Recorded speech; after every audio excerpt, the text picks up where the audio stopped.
Hi everybody. I hope that these QuickTime videos are working better.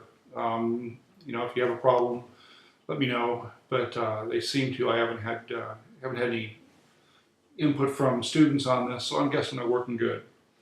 Last week we talked about the origins of policing, and we talked about the concept of the early social control. We've discussed social control a bit in assignment, and that idea of how the role of the family developed, the role of the military developed, um, moving away into a civilianized governmental form of policing, which followed the commission era of policing that proved unsatisfactory for corruption and all kinds of shenanigans that happened there.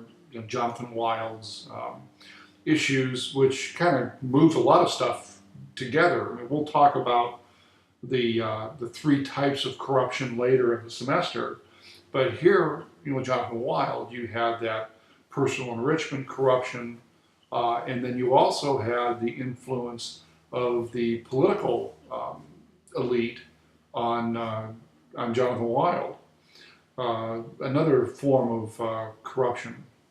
So we began last week to move into organized policing, and we talked about Peel. I wanted you to look at Peel, and I think a few of you made really good points in that it would be really difficult to transition policing that was developed by Peel into the United States. One thing really look at the historical basis of both. England's not the United States, and the United States isn't England. This week's wrap up, I'm going to ask you to contemplate whether or not England can, or the form of policing, meaning local, city government, county government, state government, and then federal government, each having their own policing agencies, if that could work in England. I want you to ponder that for a bit. So, with that in mind, everybody did pretty good on the discussion board. I'm still working through that, still reading today or those, and I'll start posting grades on that. Just make sure that you post correctly, meaning each post is on a different day. If you do more than 3 posts, that's fine. Just 3 of them have to be on different days. A lot of good discussion. So we'll move on from that point, and let's talk about the current week. This week we're going to kind of go to the second half of the development of policing, but we're going to move to the United States and talk about early policing in the United States, how it developed, how it got much more complex with the Industrial Revolution, and then finally the emergence of professional police departments and officers that viewed themselves as being part of a profession and a little bit less from the branch of the military. Although we will tackle the militarization of the police in the next couple of weeks. So what I want you to get out of this week is look at those kind of early approaches: the justice of the peace, the sheriff constable, how you had night watches that, I mean, their basic idea was to, be the eyes for fire, because, fire could destroy a whole town just by the materials that were used in buildings.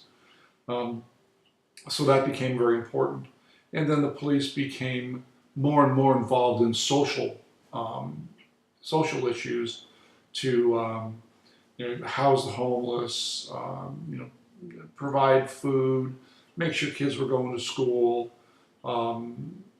policing the as one commentator will put it, the surplus populations, the African Americans, the free and slave African Americans, And then the dangerous poor, my people, actually, the Irish, Italians, and Germans.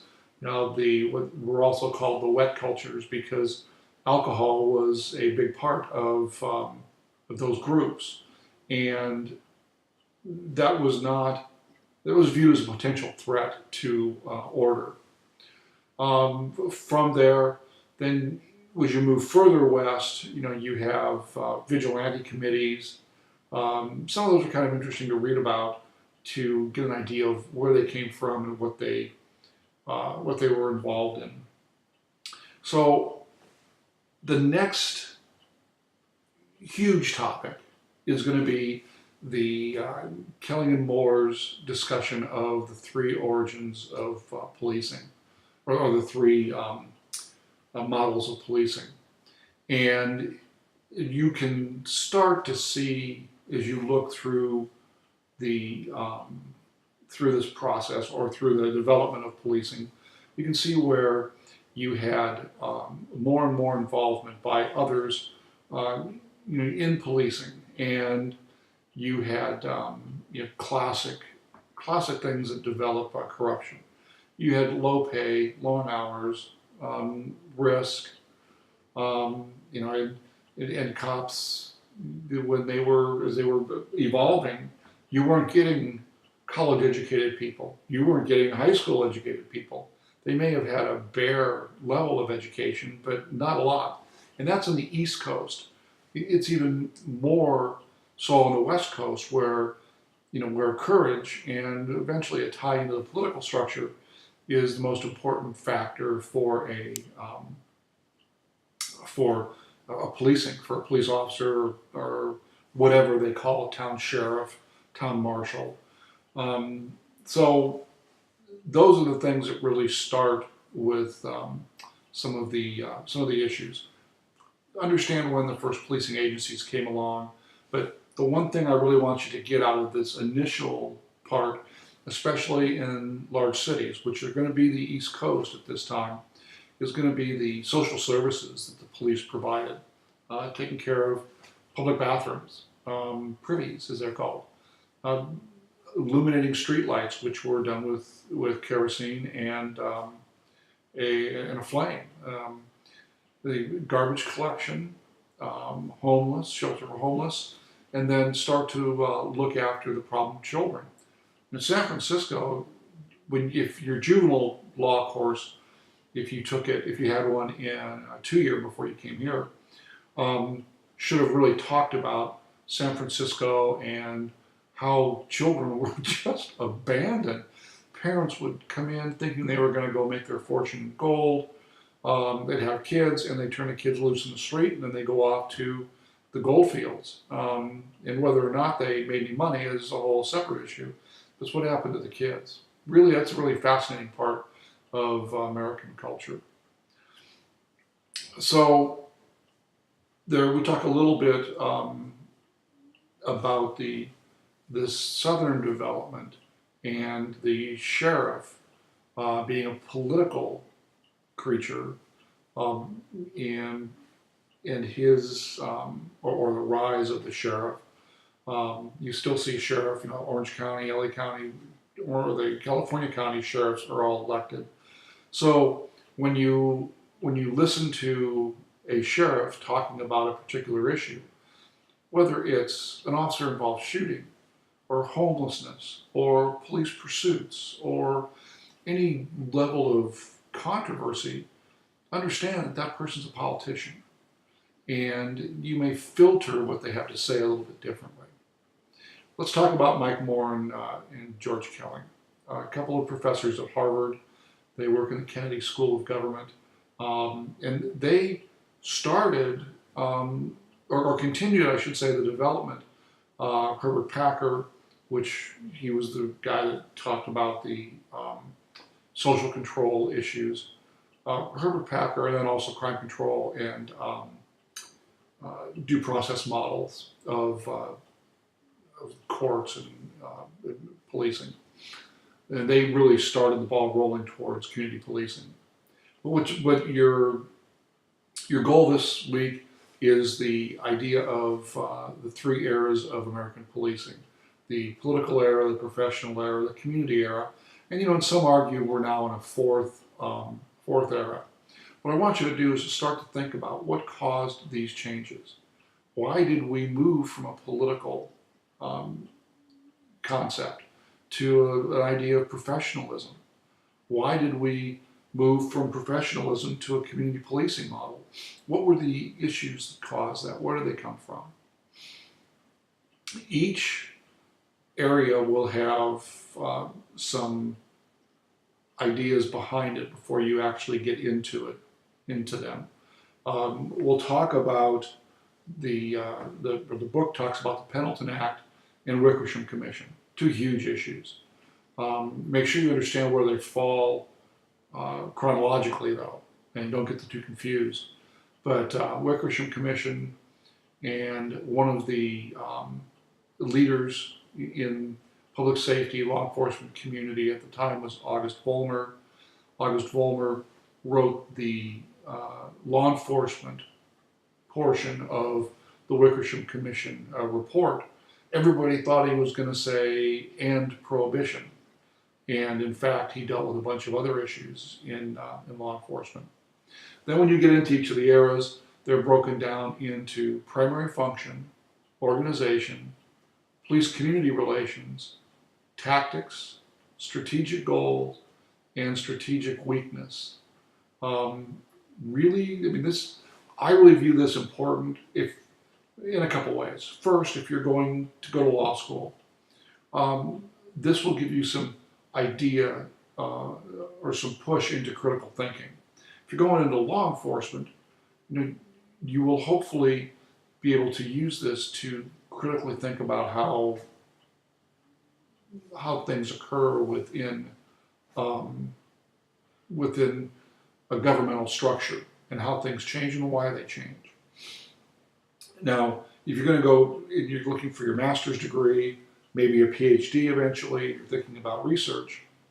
This, especially if you're going to stay in criminal justice, understanding this is extremely important. These three eras, how they're broken down, and why they're viewed the way they are.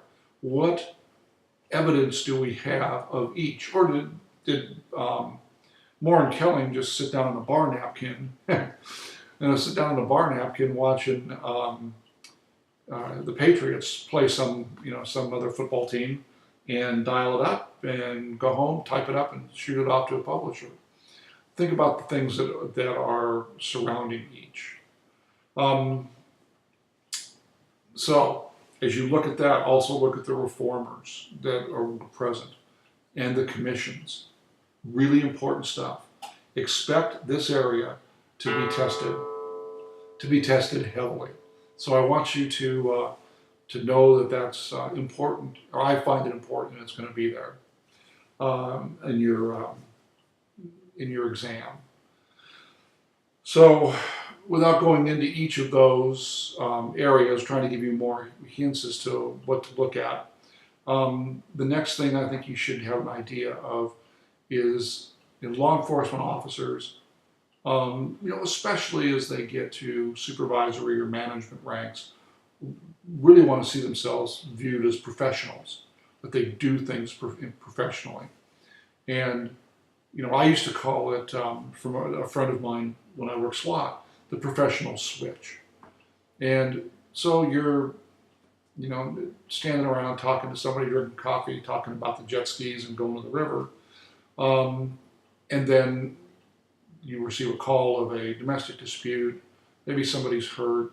You're going to have to manage your EMS response, manage the people that are there, manage the criminal investigation part of it. So you have a lot of things to think about. Well, you hit that professional switch, and you go from the guy thinking about jet skis to the officer that's going out and professionally handle a call for service. And when you look at professionalism, I talk about criteria for something to be considered a profession. And you might think a little bit about that as you apply that. Also, code of ethics. You might take a look at the Law Enforcement Code of Ethics. We talked about it. A couple people brought that up in the discussion board last week. One of the issues you have with the discussion board is you pop in, you read a couple, you find somebody you like, you write something real quick, bada boom, bada bing, you're back out the door. I would say that better students take time and they read and evaluate, which as many of the posts as they can fit in. I read all the posts, and it takes time, but it also is important for you to get other people's opinions, and then you can start to see. We had a consistent opinion about merit selection, and very little discussion about why or the value of the election process or appointments. And I think we kind of missed out a little bit on that. That could have been a little bit more thoroughly fleshed out, especially since you don't see, if you take a look at the merit selection, sorry, I'm going to do the wrong class. But as you look at the appeal, and you try to apply appeal to today, you can see how difficult that was. Sorry about the switch over into courts. If you're taking courts, then you're already a step ahead if you're taking it next semester, for me at least, sorry. So take a look at those things, the idea of the development, what caused the development of each of the areas of policing. And then the next thing that I want you to do is to make sure that you understand the idea of the professional era, or each era's benchmark of success, and the idea of the professional era with the 3 R's, being rapid response to calls for service, reactive investigation, and routine patrol. So think about those things, and as you watch a car driving down the street, are they on routine patrol? Is it a rapid response to a call for service? Reactive investigations often happen within the office of the detective. We'll talk about investigations in a couple of weeks. When we get to community policing, we have the 3 Ps, partnerships, kind of torture, crime prevention, and problem solving. Most agencies are really working on the problem solving aspect of it. The political end of a police department is working on partnerships, because often, although I think Warren Kelling's idea was being able to bring the community in to assist the police in their decision making on what to enforce, what their problems are, what needs to be solved, what help do they need. Most agencies found that wasn't the input they got from the public. The public, either when they were talking about problems, they talked about, think about your environment. If you live in an apartment, what's the most difficult thing about living in an apartment? Parking. And if you live in a residential area, that has on-street parking, that could be a problem for you too. You live by the house that has 3 or 4 teenage, college age, or older kids. Mom and dad have a car. You could have 6 cars to a house. And it could be a problem. And cops hear about that in community meetings. They're not hearing about murders unless it is maybe a current series. Not hearing about rapes, again, unless it's a current series. They're hearing about these other low-level problems. So the partnership aspect is kind of moved out of that. We'll talk about that when we get deeper into community policing a little bit later. Now, all that being said, the last thing that I'm going to talk about today is going to be Melissa and David Barlow, University of Minnesota. There's a lot of really good research that comes out of the high northern states. Barlows are one of those people. The idea of their view of community policing. Take a look at that. If it piques your interest at all, you can find their study online or their article online. It's a really interesting article. You got to be a bit of a cynic to buy into it, but it does have some pretty interesting concepts, especially when you get further down to their last model of policing and their postmodern policing community era. It just makes some very interesting points. So, with that in mind, I'm going to try to end this. Let's see how I did time-wise. Sorry for these being lengthy. You would think that I was very enamored by myself. Okay, well, perhaps I am. But in any event, I try to keep these short. Looking at the time, it's pretty good. A little better. So, that all being said, have a good week. And this week we have a writing assignment. Make sure you start working on it early, and we'll get it done.